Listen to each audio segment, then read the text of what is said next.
Hello guys, so today's video, gagawa tayo ng curry.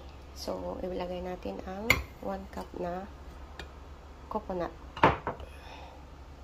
1 cup na coconut, 3 bawang,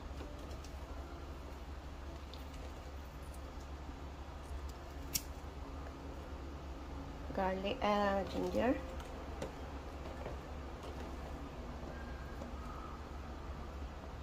cloves, chili,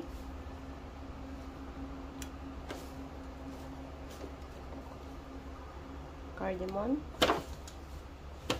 at coriander, and then mint,